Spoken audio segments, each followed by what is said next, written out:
Yine Buhari hadisidir. Efendimiz Aleyhisselam sabah namazına kalkamayan Müslümanları anlatıyor. Bak şimdi. Bir istatistik vereyim. Türkiye'deki Müslümanların 3'ü 5 vakit namaz kılmıyor. 1/4 kılıyor. Bu 1/4'ü sabah namazına kalkıyor, 3'ü kalkamıyor. Namazlarını kaza olarak kılıyor. Ne kadar zayıf Müslümanlar olduğumuzu bu rakamlardan da anlayabilirsiniz. Sabah namazına neden kalkamıyoruz? Burada Efendimiz Aleyhisselam bir hadiste bize şeytanın attığı 3 düğümden bahsediyor. Bu 3 düğümü iyi anlayalım, bu şeytanı tokatlayalım. Biriniz uyuyunca şeytan ensesine 3 düğüm atar. Her düğümü atarken düğüm attığı yere eliyle vurarak üzerine uzun bir gece olsun, yat, iyi yat dileğinde bulunur. Bak düğümleri atarken dileği nasıl? Uzun bir gece olsun, huzurla, ferahla yat, sakın kalkma, aman kalkma. İnsan uyanır ve Allah'ı zikrederse bir düğüm çözülür. Buradaki Allah'ı zikrederse alimlerimiz nasıl açıklıyor?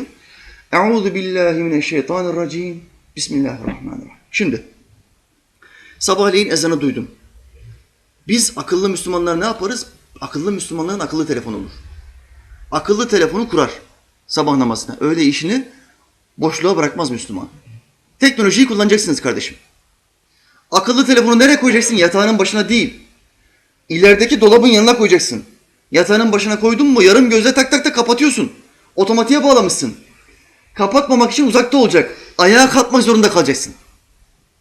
Bir de sabah seni uyandıracak müziği seni rahatsız edecek bir müzik olarak koyacaksın. Michael Jackson, Metallica koy, kesin kalkarsın. Kesin kalkar. Bu latifeydi. Bir ezan koyun, bir şey koyun mübarekler. Uzakta olsun, ses yüksek olsun. Kabe imamlarından Cüheyni'yi koyuyorum ben sabahleyin. Bir çıkıyor. Elhamdülillahi Rabbil alemin. Bir diyor, hanım diyor ki kapat artık yeter. Sen de kalk mübarek, sen de kalk. Ne var yani? Şu Fatiha'yı bitirsek ne olur? Çocuklar uyanacak diyor. Bak şimdi bahaneye bak, kendisi kalkmayacak. Çocuklar uyanacak diyor. Efendiler bak, burada şeytan bizi çok kandırıyor. Allah rızası için iyi dinleyin bu dervişi. Telefon yahut da saat yanımızda olmayacak, uzakta olacak. Kalkmak zorunda kalacağız. Kalktığın anda ne olacak? Yatakta bir oturacaksın. Hala çalmaya devam ediyor. Euzu billahi mineşşeytanirracim. Bismillahirrahmanirrahim. Kovulmuş olan şeytanın şerrinden Allah'a sığınırım Rabbimin adıyla. Dedin mi? Düğümlerden bir tanesi buradan gitti. Bir tanesi çözüldü. 3-0 öndeydi, şimdi 3-1 yaptık durumu. İnsan uyanır, Allah'ı zikrederse bir düğüm çözülür. Abdest alırsa ikinci düğüm çözülür. Gittin hemen, şeytan yine yanına gelir. O teslim olmaz, o vazgeçmez. Şu şeytandaki sadakat ve teslimiyet, şu şeytandaki irade, samimiyet bizde olsa var ya evliya oluruz. Bu çok samimi bu. Kendisini bir davaya adamış. Ben cehenneme gittim, bunların hepsini cehenneme sokacağım. Bu davaya çok samimi, kendisini adamış. Aptallık kabul ediyorum ama samimi. Biz Müslümanların da Allah'a karşı böyle samimi olmamız gerekiyor. Bak, abdest alırsa ikinci düğüm çözülür. Abdestle beraber o şeytan yanımıza geliyor, diyor ki ya bırak abdest almayı. Kardeşim otur biraz dinlen diyor. Bir ezan bitsin.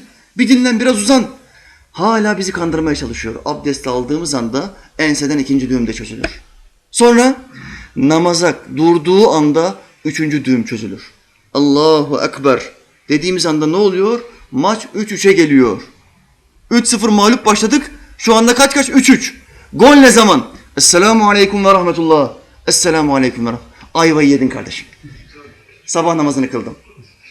Ayvayı yedin. Rabbim benim hakkımda buyurdu ki sabah namazını kılan kul Allah'ın emanındadır. Eman koruması altında demektir. Efendimiz Aleyhisselam buyuruyor.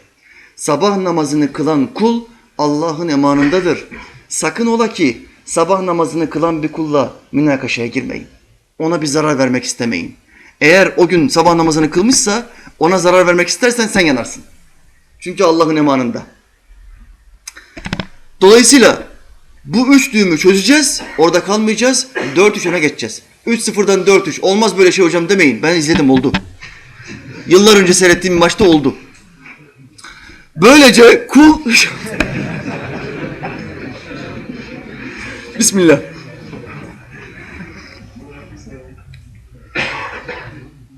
Hadis devam ediyor.